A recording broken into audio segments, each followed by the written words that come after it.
ನಮಸ್ಕಾರ ಗೆಳೆಯರಿ, stock market Kannada ಚಾನಲ್ಗೆ ಸ್ವಾಗತ ಸುಸ್ವಾಗತ. ಗೆಳೆಯರಿ, ವಿಡಿಯೋದಲ್ಲಿ 12 ಷೇರುಗಳ ಬಗ್ಗೆ ಕವರ್ ಮಾಡ್ತಾ ಇದ್ದೀನಿ. ಈ 12 ಷೇರುಗಳಿಗೆ ಸಂಬಂಧಪಟ್ಟಂತೆ ಬಿಗ್ ಅಪ್ಡೇಟ್ ಒಂದು ರಿಲೀಸ್ ಆಗಿದೆ. ಯಾವ ಷೇರುಗಳು, ಏನ್ ಅಪ್ಡೇಟ್, ಇದರಿಂದ ನಾವು ಏನ್ ತಿಳ್ಕೊಳ್ಬಹುದು, ಈ ಎಲ್ಲ ವಿಷಯಗಳ ಬಗ್ಗೆ ತಿಳ್ಕೊಳ್ಳುವಂತ ಪ್ರಯತ್ನವನ್ನ ಮಾಡೋಣ. ಆಸ್ ಯೂಶುವಲ್ ಮುಂದುವರಿಯ ಮುಂಚೆ ಡಿಸ್ಕ್ಲೇಮರ್ ಕೊಡಲಿಕ್ಕೆ ಇಷ್ಟಪಡ್ತೀನಿ. ಇಲ್ಲಿ ಕವರ್ ಮಾಡ್ತಿರುವಂತ ಯಾವುದೇ ಸ್ಟಾಕ್ ಅನ್ನು ಕೂಡ ರೆಕಮೆಂಡ್ ಮಾಡ್ತಿಲ್ಲ. ನೀವು ಫರ್ದರ್ ಸ್ಟಡಿ ಮಾಡಿ ಡಿಸಿಷನ್ ತಗೊಳ್ಬಹುದು. ಆಸ್ ಎ ಎಜುಕೇಶನಲ್ ಪರ್ಪಸ್ ನಾನು ಈ ವಿಡಿಯೋ ಮುಂದೆ ತರ್ತಾ ಇದ್ದೀನಿ. ಹಾಗೆ ಡಿಸ್ಕ್ರಿಪ್ಷನ್ ಅಲ್ಲಿ ಅಕೌಂಟ್ ಓಪನಿಂಗ್ ಲಿಂಕ್ ಇದೆ, ಅಕೌಂಟ್ ಅನ್ನು ಓಪನ್ ಮಾಡ್ಕೊಳ್ಬಹುದು. ಹೂಡಿಕೆಗೆ ಸಂಬಂಧಪಟ್ಟಂತೆ ನಿಮ್ಗೆ ಏನಾದ್ರೂ ಸಪೋರ್ಟ್ ಬೇಕು ಅಂದ್ರೆ ಇಲ್ಲಿರುವಂತಹ ನಂಬರ್ ಗಳ ಮೂಲಕ ನಮ್ಮ ಟೀಮ್ ನ ಕಾಂಟ್ಯಾಕ್ಟ್ ಮಾಡಬಹುದು. ಇಲ್ಲಿ ಮೆನ್ಷನ್ ಮಾಡಿರುವಂತಹ ಎಲ್ಲ ಸರ್ವಿಸಸ್ ನಮ್ಮ ಮೂಲಕ ಸಿಗುತ್ತೆ. ಬಟ್ ಇದಕ್ಕೆ ಕಂಡೀಷನ್ ಒಂದೇ, ನಮ್ಮ ಮೂಲಕ ಅಕೌಂಟ್ ಓಪನ್ ಆಗಿರ್ಬೇಕು. ಹಾಗಾಗಿ ಅಕೌಂಟ್ ಓಪನ್ ಮಾಡ್ಕೊಂಡು ಕಾಂಟ್ಯಾಕ್ಟ್ ಮಾಡಬಹುದು. ಗೆಳೆಯರಿ, ಇವತ್ತಿನ ಟಾಪಿಕ್ ಏನಂತಂದ್ರೆ ಪ್ರಮೋಟರ್ ಹೋಲ್ಡಿಂಗ್. ನಿಮ್ಗೆ ಗೊತ್ತಿರೋ ಹಾಗೆ ಪ್ರತಿ ಕ್ವಾರ್ಟರ್ ಅಲ್ಲೂ ಕೂಡ ಶೇರ್ ಹೋಲ್ಡಿಂಗ್ ಪ್ಯಾಟರ್ನ್ ರಿಲೀಸ್ ಆಗುತ್ತೆ. ಹೊಸ ಶೇರ್ ಹೋಲ್ಡಿಂಗ್ ಪ್ಯಾಟರ್ನ್ ಅಲ್ಲಿ ಪ್ರಮೋಟರ್ಸ್ ಏನಾದ್ರು ಬೈ ಮಾಡಿದಾರಾ, ಸೆಲ್ ಮಾಡಿದಾರಾ, ಹಾಗೆ ಇನ್ಸ್ಟಿಟ್ಯೂಷನ್ಸ್ ಏನಾದ್ರು ಬೈ ಸೆಲ್ ಮಾಡಿದಾರಾ, ರಿಟೇಲ್ ಇನ್ವೆಸ್ಟರ್ಸ್ ಬೈ ಸೆಲ್ ಮಾಡಿದಾರಾ, ಈ ಬಗ್ಗೆ ಪ್ರತಿ ಕ್ವಾರ್ಟರ್ ಅಲ್ಲೂ ಕೂಡ ಅಪ್ಡೇಟ್ ನ ಕಂಪನಿಗಳು ರಿಲೀಸ್ ಮಾಡ್ತಾರೆ. ಅದೇ ರೀತಿ ಈಗ ಒಂದು ಅಪ್ಡೇಟ್ ಬಂದಿದೆ. ಈ 12 ಕಂಪನಿಗಳಲ್ಲಿ ಪ್ರಮೋಟರ್ ಹೋಲ್ಡಿಂಗ್ ಜಾಸ್ತಿ ಆಗಿದೆ. ಅಂದ್ರೆ ಪ್ರಮೋಟರ್ಸ್ ಅಂದ್ರೆ ನಿಮ್ಗೆ ಗೊತ್ತಿದೆ, ಕಂಪನಿಯ ಓನರ್ಸ್ ತಮ್ಮ ಕಂಪನಿಯ ಷೇರುಗಳನ್ನ ಬೈ ಮಾಡಿದ್ದಾರೆ ಮಾರ್ಚ್ ಕ್ವಾರ್ಟರ್ ಅಲ್ಲಿ. ಅಂತಹ 12 ಷೇರುಗಳನ್ನ ನಾನು ಈ ವಿಡಿಯೋದಲ್ಲಿ ನಿಮ್ಮ ಮುಂದೆ ತರ್ತಾ ಇದ್ದೀನಿ. ನಾವು ಆ ಷೇರುಗಳಿಗೆ ಹೋಗೋದಕ್ಕೆ ಮುಂಚೆ ಪ್ರಮೋಟರ್ಸ್ ಯಾಕೆ ಅವರದೇ ಕಂಪನಿಯ ಷೇರುಗಳನ್ನ ತಗೊಳ್ತಾರೆ ಇದ್ರ ಬಗ್ಗೆ ತಿಳ್ಕೊಂಡು ಮುಂದುವರಿಯೋಣ. ಯಾಕೆಂತಂದ್ರೆ ಇದೇ ನಮ್ಗೆ ಇಂಪಾರ್ಟೆಂಟ್. ತುಂಬಾ ಜನ ಕಮೆಂಟ್ ಮಾಡ್ತೀರಿ ಏನಂತಂದ್ರೆ ಯಾವ್ದೇ ವಿಡಿಯೋ ಮಾಡ್ಲಿ ಅದಕ್ಕಿಂತ ಮುಂಚೆ ಬರುವಂತ ಇಂಟ್ರೊಡಕ್ಷನ್ ಜಾಸ್ತಿ ಇರುತ್ತೆ ಅಂತ. ಖಂಡಿತ ಜಾಸ್ತಿ ಇರುತ್ತೆ, ಯಾಕಂದ್ರೆ ವಿಡಿಯೋದ ಇಂಪಾರ್ಟೆಂಟ್ ಪಾರ್ಟ್ ಇದು. ತುಂಬಾ ಜನರಿಗೆ ಅದು ಅರ್ಥನೇ ಆಗೋದಿಲ್ಲ. ಅದಕ್ಕೆ ಮಾರ್ಕೆಟ್ ಅಲ್ಲಿ ಅವ್ರು ಲಾಸ್ ಮಾಡ್ಕೊಳ್ಳೋದು. ಸ್ಟಾಕ್ಸ್ ಹೇಳಕ್ಕೆ 10 ಸೆಕೆಂಡ್ ಸಾಕು, ಯಾವ ಸ್ಟಾಕ್ ಇದಾವೆ ಅಂತ. ಅಥವಾ ಸ್ಟಾಕ್ ಲಿಸ್ಟ್ ಅನ್ನ ನಮ್ಮ ವಾಟ್ಸ್ಆಪ್ ಚಾನಲ್ ಶೇರ್ ಮಾಡ್ಬಿಟ್ರೆ ಸಾಕು, ವಿಡಿಯೋ ಮಾಡೋ ಅವಶ್ಯಕತೆ ಇಲ್ಲ. ವಿಡಿಯೋ ಮಾಡೋ ಉದ್ದೇಶ ಏನಂತಂದ್ರೆ ಅದರ ಹಿಂದೆ ಇರುವಂತ ಅಡ್ವಾಂಟೇಜಸ್, ಡಿಸ್ಅಡ್ವಾಂಟೇಜಸ್, ರಿಸ್ಕ್, ಅಪಾರ್ಚುನಿಟೀಸ್ ಇದೆಲ್ಲ ತಿಳ್ಕೊಳ್ಬೇಕಂದ್ರೆ ಈ ಇಂಟ್ರೊಡಕ್ಷನ್ ಬೇಕೇ ಬೇಕು ಸ್ಟಾಕ್ ಗಳಿಗೆ ಹೋಗೋದಕ್ಕೆ ಮುಂಚೆ. ಇಲ್ಲಾಂದ್ರೆ ರಿಸ್ಕ್ ರಿವಾರ್ಡ್ ಏನು ಗೊತ್ತಿಲ್ಲ, ಸುಮ್ನೆ ಸ್ಟಾಕ್ ಲಿಸ್ಟ್ ನೋಡ್ಬಿಟ್ಟು ನಾಳೆ ತಗೊಂಡ್ರೆ ನಡೀತ್ ಸ್ಟಾಕ್ ಕ್ರಾಶ್ ಆಯ್ತು ಅಂದ್ರೆ ಏನ್ ಮಾಡ್ತೀರಿ? ಹಾಗಾಗಿ ಈ ಇಂಟ್ರೊಡಕ್ಟರಿ ಪಾರ್ಟ್ ಇದೆಯಲ್ಲ, ಇದೇ ಬಹಳ ಇಂಪಾರ್ಟೆಂಟ್ ಆಗಿರುವಂತ ಪಾರ್ಟ್. ಅದನ್ನ ಅರ್ಥ ಮಾಡ್ಕೊಳ್ಳಿ. ನೀವು ನನ್ನ ವಿಡಿಯೋಸ್ ಅಂತ ಅಲ್ಲ, ಯಾರೇ ವಿಡಿಯೋಸ್ ಮಾಡ್ಲಿ, ಸ್ಟಾಕ್ ಮಾರ್ಕೆಟ್ ಬಗ್ಗೆ ಆಗ್ಲಿ ಅಥವಾ ಬೇರೆ ವಿಷಯಗಳ ಬಗ್ಗೆ ಆಗ್ಲಿ, ಕೋರ್ ಟಾಪಿಕ್ ಸಪೋರ್ಟಿವ್ ಆಗಿರುವಂತಹ ಟಾಪಿಕ್ಸ್ ಏನಿರುತ್ತೆ ಅದು ಬಹಳ ಇಂಪಾರ್ಟೆಂಟ್ ಆಗಿರುತ್ತೆ. ಯಾಕಂದ್ರೆ ಸ್ಟಾಕ್ ಮಾರ್ಕೆಟ್ ಒಂದ್ಸಲ ಕೊಡ್ತು ಅಂದ್ರೆ ಮತ್ತೆ ಎದ್ದೇಳಕ್ ಆಗೋದಿಲ್ಲ ಅಂತ ಹೊಡ್ತಾ ಕೊಡುತ್ತೆ. ಹಾಗಾಗಿ ಕೇರ್ಫುಲ್ ಆಗಿ ಇರಬೇಕು. ಮಾರ್ಕೆಟ್ ಅಲ್ಲಿ ಪ್ರತಿಯೊಂದು ಹೆಜ್ಜೆಯನ್ನು ಕೂಡ ನಾವು ಕೇರ್ಫುಲ್ ಆಗಿ ಇಡಬೇಕು. ಓಕೆ, ಪ್ರಮೋಟರ್ಸ್ ಯಾಕೆ ಬೈ ಮಾಡ್ತಾರೆ? ನಾನು ಜಸ್ಟ್ ಗೂಗಲ್ ಮಾಡಿದ್ದೀನಿ ಇದನ್ನ. ನನಗೆ ಗೊತ್ತಿದೆ, ಬಟ್ ನಿಮಗೆ ಗೊತ್ತಾಗ್ಬೇಕಲ್ಲ. ಮೊದಲಿಗೆ ಕಾನ್ಫಿಡೆನ್ಸ್ ಇನ್ ಫ್ಯೂಚರ್ ಗ್ರೋತ್. ಕಂಪನಿಯ ಭವಿಷ್ಯದ ಬೆಳವಣಿಗೆ ಬಗ್ಗೆ ನಂಬಿಕೆ ಇರಬೇಕು ಪ್ರಮೋಟರ್ಸ್ಗೆ, ಆಗ ಅವರು ಬೈ ಮಾಡ್ತಾರೆ. ಅಥವಾ ಅಂಡರ್ ವ್ಯಾಲ್ಯೂಯೇಷನ್ ಇರಬೇಕು. ಫಾರ್ ಎಕ್ಸಾಂಪಲ್ ಸ್ಟಾಕ್ ಕ್ರಾಶ್ ಆಗಿದೆ, ಡೌನ್ ಅಲ್ಲಿ ಇದೆ ಅಂದ್ರೆ ಅವ್ರಿಗೆ ಅನ್ಸಿದ್ರೆ ನಮ್ಮ ಕಂಪನಿಯ ಶೇರ್ ಪ್ರೈಸ್ ತುಂಬಾನೇ ಕರೆಕ್ಷನ್ ಆಗಿದೆ, ಒಳ್ಳೆ ವ್ಯಾಲ್ಯೂಯೇಷನ್ ಅಲ್ಲಿ ಇದೆ, ನಾನು ಇದನ್ನ ಬಳಸ್ಕೊಳ್ಬೇಕು ಅಪಾರ್ಚುನಿಟಿನ ಅಂತ ಅನ್ಸಿದ್ರೆ ಅಂಡರ್ ವ್ಯಾಲ್ಯೂಯೇಷನ್ ಅಲ್ಲಿ ಇದ್ದಾಗ ಬೈ ಮಾಡ್ತಾರೆ. ಜೊತೆಗೆ ಕಂಪನಿಯಲ್ಲಿ ಇರುವಂತ ತಮ್ಮ ಕಂಟ್ರೋಲ್ ಅನ್ನ ಜಾಸ್ತಿ ಮಾಡ್ಕೊಳ್ಳೋಕ್ಕೂ ಕೂಡ ಬೈ ಮಾಡ್ತಾರೆ. ಜೊತೆಗೆ ಇದು ಕಾನ್ಫಿಡೆನ್ಸ್ ಅನ್ನ ತೋರಿಸ್ತದೆ, ಅಂದ್ರೆ ತಮ್ಮ ಕಂಪನಿಯ ಮೇಲಿರುವಂತ ಕಾನ್ಫಿಡೆನ್ಸ್ ಅನ್ನ ತೋರಿಸುತ್ತೆ. ಈ ಕೆಲವು ಕಾರಣಗಳಿಗೆ ಯೂಶುವಲಿ ಪ್ರಮೋಟರ್ಸ್ ಬೈ ಮಾಡ್ತಾರೆ. ಇನ್ನೂ ಒಂದು ವಿಷಯ ಏನಂತಂದ್ರೆ ಅವ್ರ ಹತ್ರ ದುಡ್ಡು ಕೂಡ ಇರ್ಬೇಕು. ಅವ್ರ ಹತ್ರ ದುಡ್ಡಿದೆ ಅಂದ ತಕ್ಷಣ ತಗೊಳ್ಳೋದಿಲ್ಲ ಅವರು. ಅಂಡರ್ ವ್ಯಾಲ್ಯೂಯೇಷನ್ ಅಲ್ಲಿ ಇದೆಯಾ, ಮಾರ್ಕೆಟ್ ನ ಎಕ್ಸ್ಟರ್ನಲ್ ಫ್ಯಾಕ್ಟರ್ಸ್ ಕಾರಣಕ್ಕೆ ಸ್ಟಾಕ್ ಬಿದ್ದಿದ್ಯಾ, ಆಸ್ ಎ ಅಪಾರ್ಚುನಿಟಿ ಆಗಿ ಅದನ್ನ ಬಳಸ್ಕೊಳ್ತಾರೆ. ನಿಮಗೆ ಗೊತ್ತಿದೆ, ಮಾರ್ಚ್ ಅಲ್ಲಿ ಮಾರ್ಕೆಟ್ ತುಂಬಾನೇ ಕರೆಕ್ಷನ್ ಆಗಿತ್ತು. ನಂತರ ಏಪ್ರಿಲ್ ಅಲ್ಲಿ ಒಂದಷ್ಟು ರಿಕವರಿ ಮಾಡಿದೆ, ಬಟ್ ಮಾರ್ಚ್ ಅಲ್ಲಿ ಒಳ್ಳೆ ಕರೆಕ್ಷನ್ ಆಗಿತ್ತು. ಆ ಅವಕಾಶವನ್ನ ಬಳಸ್ಕೊಂಡು ಇವರು ಸ್ವಲ್ಪ ಮಟ್ಟಿಗೆ ತಮ್ಮ ಸ್ಟೇಕ್ ಅನ್ನ ಜಾಸ್ತಿ ಮಾಡ್ಕೊಂಡಿದ್ದಾರೆ. ಯೂಶುವಲಿ ರಿಟೇಲ್ ಇನ್ವೆಸ್ಟರ್ ಏನ್ ಮಾಡ್ತಾರೆ, ಎಕ್ಸಾಕ್ಟ್ಲಿ ಉಲ್ಟಾ. ಮಾರ್ಕೆಟ್ ಕರೆಕ್ಷನ್ ಆಗ್ತಿದ್ಯಾ, ಮಾರ್ಕೆಟ್ ಇಂದ ಎಸ್ಕೇಪ್ ಆಗ್ತಿರ್ತಾರೆ. ಅದೇ ಕಂಪನಿಯ ಪ್ರಮೋಟರ್ಸ್ ಅಂಡ್ ದೊಡ್ಡ ಇನ್ವೆಸ್ಟರ್ಸ್ ಮಾರ್ಕೆಟ್ ಕರೆಕ್ಷನ್ ಆದಾಗ ಅಪಾರ್ಚುನಿಟಿ ಅಂತ ಅದನ್ನ ಬಳಸ್ಕೊಳ್ಳಕ್ಕೆ ಪ್ರಯತ್ನ ಪಡ್ತಾರೆ. ಅದೇ ಇಲ್ಲ ಆಗಿರೋದಂತದ್ದು. ನೋಡೋಣ ಯಾವೆಲ್ಲ ಸ್ಟಾಕ್ ಗಳಿದಾವೆ ತಿಳ್ಕೊಳ್ಳೋಣ. ಮೊದಲಿಗೆ ಡೋಂಟ್ ಕಾಪಿ ಅಂಡ್ ಪೇಸ್ಟ್. ಇಲ್ಲಿ ಸ್ಟಾಕ್ ಗಳನ್ನ ನೋಡ್ಕೊಂಡ್ಬಿಟ್ಟು ನಾಳೆ ಮಾರ್ಕೆಟ್ ಓಪನ್ ಆದ ತಕ್ಷಣ ತಗೊಂಡ್ಬಿಡ್ಬೇಡಿ. Do your due diligence. ನೀವು ಆ ಕಂಪನಿಗಳನ್ನ ಸ್ಟಡಿ ಮಾಡಿ.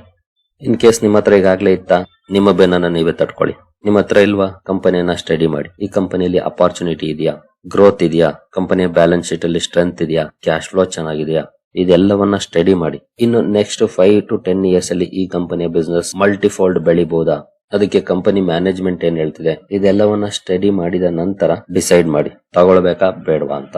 ಬನ್ನಿ ಸ್ಟಾಕ್ ಗಳನ್ನ ನೋಡ್ತಾ ಹೋಗೋಣ. ಮೊದಲನೇದಾಗಿ Godrej properties, real estate segment ಅಲ್ಲಿ ಕೆಲಸ ಮಾಡುವಂತಹ ಕಂಪನಿ. ನೋಡಬಹುದು 47.17% ಹೋಲ್ಡಿಂಗ್ ಇತ್ತು ಡಿಸೆಂಬರ್ ಅಲ್ಲಿ.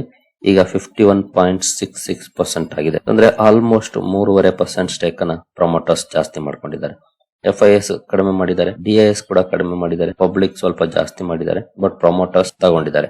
FIS DIS ಸೆಲ್ ಮಾಡಿದನ ಕಂಪನಿ ಪ್ರಮೋಟರ್ಸ್ ತಗೊಂಡಿದ್ದಾರೆ. ಇದು ಮೊದಲನೇ ಸ್ಟಾಕ್ ಆಯ್ತು, ಗೋದ್ರೇಜ್ ಪ್ರಾಪರ್ಟೀಸ್.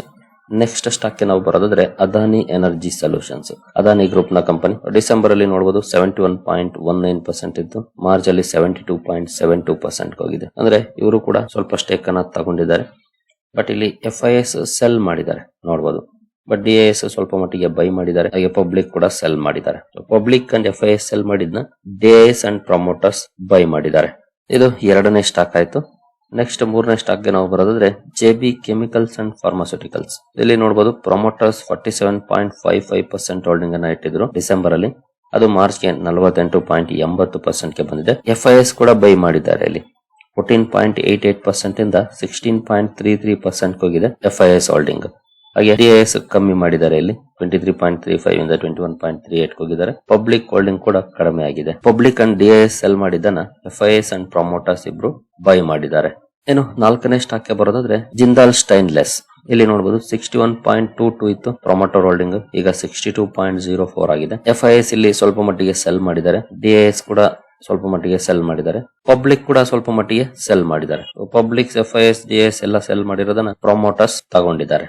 ಏನು ನೆಕ್ಸ್ಟ್ ಸ್ಟಾಕ್ ಗೆ ಬರೋದಾದ್ರೆ ಇ ಕ್ಲರ್ಕ್ ಸರ್ವಿಸಸ್ ಲಿಮಿಟೆಡ್. ಇಲ್ಲಿ ಯಾವ ರೀತಿ ಬದಲಾವಣೆ ಆಗಿದೆ ಅಂತ ನೋಡೋದಾದ್ರೆ 53.81 ಇತ್ತು ಡಿಸೆಂಬರ್ ಕ್ವಾರ್ಟರ್ ಅಲ್ಲಿ, ಈಗ 54.53 ಆಗಿದೆ. ಹಾಗೆ FIS ಕೂಡ ಬೈ ಮಾಡಿದ್ದಾರೆ. 11.39 ಇಂದ 11.82% ಹೋಗಿದೆ. DIS ಕಡಿಮೆ ಮಾಡಿದ್ದಾರೆ, ಪಬ್ಲಿಕ್ ಕೂಡ ಕಡಿಮೆ ಮಾಡಿದ್ದಾರೆ. ಪಬ್ಲಿಕ್ ಹಾಗೂ DIS ಸೆಲ್ ಮಾಡಿದ್ದನ್ನ FIS ಅಂಡ್ ಪ್ರಮೋಟರ್ಸ್ ಬೈ ಮಾಡಿದ್ದಾರೆ ಇ ಕ್ಲರ್ಕ್ ಸರ್ವಿಸಸ್ ಲಿಮಿಟೆಡ್ ಅಲ್ಲಿ. ನಂತರ ಅದಾನಿ ಎಂಟರ್ಪ್ರೈಸಸ್. ಇಲ್ಲಿ ಯಾವ ರೀತಿ ಬದಲಾವಣೆ ಆಗಿದೆ ನೋಡಬಹುದು. 73.97 ಇದ್ದದ್ದು 74.67 ಆಗಿದೆ. ನಂತರ FIS ಕೂಡ ಸೆಲ್ ಮಾಡಿದ್ದಾರೆ. ಇಲ್ಲಿ DIS ಕೂಡ ಸ್ಲೈಟ್ಲಿ ಸೆಲ್ ಮಾಡಿದ್ದಾರೆ. ಪಬ್ಲಿಕ್ ಹೋಲ್ಡಿಂಗ್ ಜಾಸ್ತಿ ಆಗಿದೆ. FIS ಅಂಡ್ DIS ಸೆಲ್ ಮಾಡಿದ್ದನ್ನ ಪಬ್ಲಿಕ್ ಅಂಡ್ ಪ್ರಮೋಟರ್ಸ್ ಬೈ ಮಾಡಿದ್ದಾರೆ. ಇಲ್ಲಿ ನೆಕ್ಸ್ಟ್ ಸ್ಟಾಕ್ ಗೆ ಬರೋದಾದ್ರೆ ಟೆಕ್ಸ್ಟೈಲ್ ಅಲ್ಲಿ ಕೆಲಸ ಮಾಡುವಂತ ಕಂಪನಿ ವರ್ಧಮಾನ್ ಟೆಕ್ಸ್ಟೈಲ್ಸ್. ಇಲ್ಲಿ ಕೂಡ ನೋಡಬಹುದು 64.44 ಇಂದ 65.09 ಹೋಗಿದೆ ಪ್ರಮೋಟರ್ ಹೋಲ್ಡಿಂಗ್.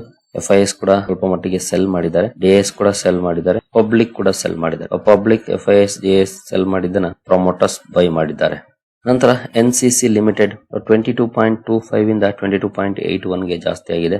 ಹಾಗೆ FIS ಕೂಡ ಇಲ್ಲಿ ಸ್ಟೇಕ್ ಅನ್ನ ಜಾಸ್ತಿ ಮಾಡಿದ್ದಾರೆ. ಈವನ್ DIS ಕೂಡ ಜಾಸ್ತಿ ಮಾಡಿದ್ದಾರೆ. ಸೆಲ್ ಮಾಡಿರೋದು ಪಬ್ಲಿಕ್. ಸೊ ಪಬ್ಲಿಕ್ ಸೆಲ್ ಮಾಡಿರೋದನ್ನ FIS DIS ಅಂಡ್ ಪ್ರಮೋಟರ್ಸ್ ಮೂರು ಜನ ತಗೊಂಡಿದ್ದಾರೆ NCC ಲಿಮಿಟೆಡ್ ಅಲ್ಲಿ.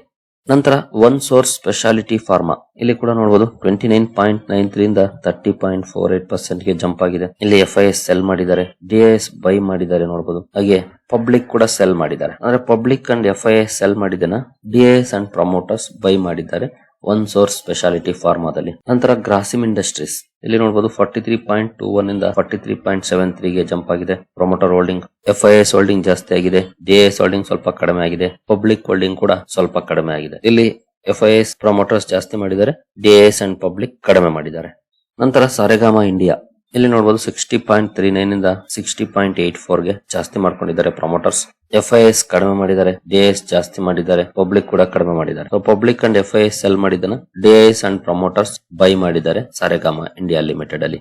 ನೆಕ್ಸ್ಟ್ ಸ್ಟಾಕ್ ಗೆ ಬಂದ್ರೆ ಲೋಧಾ ಡೆವಲಪರ್ಸ್. ಇದು ಕೂಡ ರಿಯಲ್ ಎಸ್ಟೇಟ್ ಸೆಗ್ಮೆಂಟ್ ಅಲ್ಲಿ ಕೆಲಸ ಮಾಡುವಂತಹ ಕಂಪನಿ. 71.85 ಇಂದ 72.27% ಗೆ ರೈಸ್ ಆಗಿದೆ ಪ್ರಮೋಟರ್ ಹೋಲ್ಡಿಂಗ್. FIS ಹೋಲ್ಡಿಂಗ್ ಕಡಿಮೆ ಆಗಿದೆ, ಬಟ್ DIS ಹೋಲ್ಡಿಂಗ್ ಜಾಸ್ತಿ ಆಗಿದೆ, ಪಬ್ಲಿಕ್ ಹೋಲ್ಡಿಂಗ್ ಕೂಡ ಜಾಸ್ತಿ ಆಗಿದೆ. FIS ಸೆಲ್ ಮಾಡಿದ್ದಾರೆ, public DIS and promoters Lodha developers ಅಲ್ಲಿ ಬೈ ಮಾಡಿದ್ದಾರೆ. ಸೊ ಈ 12 ಶೇರ್ಗಳ ಪ್ರಮೋಟರ್ ಹೋಲ್ಡಿಂಗ್ ಅಲ್ಲಿ ಬದಲಾವಣೆಗಳಾಗಿದೆ. ಇಲ್ಲಿವರೆಗೂ ರಿಲೀಸ್ ಆಗಿರುವಂತಹ ಶೇರ್ ಹೋಲ್ಡಿಂಗ್ ಅಲ್ಲಿ ಇನ್ನು ಹಲವು ಕಂಪನಿಗಳೆಲ್ಲ ಆಗಿರುತ್ತೆ. ಸಾಧ್ಯವಾದ್ರೆ ಡೇಟಾಗಳು ರಿಲೀಸ್ ಆದಾಗ ಕವರ್ ಮಾಡಿ ತಿಳಿಸ್ಕೊಡ್ತೀನಿ. ಸದ್ಯಕ್ಕೆ ಈ ಕಂಪನಿಗಳಲ್ಲಿ ಒಂದಷ್ಟು ಸ್ಟೇಕ್ ತಗೊಂಡಿದ್ದಾರೆ ಕಂಪನಿಯ ಓನರ್ಸ್. ನಾನು ಅವಾಗ್ಲೇ ಹೇಳಿದ್ದೀನಿ, ಕಣ್ ಮುಚ್ಕೊಂಡು ಫಾಲೋ ಮಾಡಕ್ ಹೋಗ್ಬೇಡಿ. ಇದನ್ನ ಕಂಪನಿಗಳನ್ನ ಸ್ಟಡಿ ಮಾಡಿ ಫ್ಯೂಚರ್ ಗ್ರೋತ್ ಪೊಟೆನ್ಶಿಯಲ್ ಇದೆಯಾ ಅನ್ನೋದನ್ನ ತಿಳ್ಕೊಳ್ಳಿ, ನಂತರ ಡಿಸೈಡ್ ಮಾಡಿ.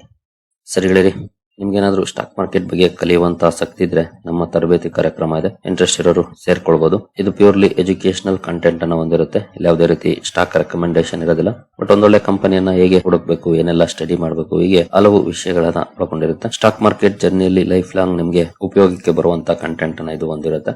ಇಂಟ್ರೆಸ್ಟ್ ಇರೋರು ಇಮೇಲ್ ಮೂಲಕ ಸಂಪರ್ಕ ಮಾಡಬಹುದು. ಸರಿ ಗೆಳೆಯರಿ, ಈ ವಿಡಿಯೋ ನಿಮ್ಗೆ ಇಷ್ಟ ಆಗಿದೆ ಅನ್ಕೊಳ್ತೀನಿ. ಹಾಗೆ ಡಿಸ್ಕ್ರಿಪ್ಷನ್ ಅಲ್ಲಿ ಅಕೌಂಟ್ ಓಪನಿಂಗ್ ಲಿಂಕ್ ಇದೆ, ಅಕೌಂಟ್ ಅನ್ನು ಓಪನ್ ಮಾಡ್ಕೊಳ್ಬಹುದು. ಮುಂದಿನ ವಿಡಿಯೋದಲ್ಲಿ ಸಿಗೋಣ. ಅಲ್ಲಿವರೆಗೂ ಜೈ ಹಿಂದ್, ಜೈ ಕರ್ನಾಟಕ.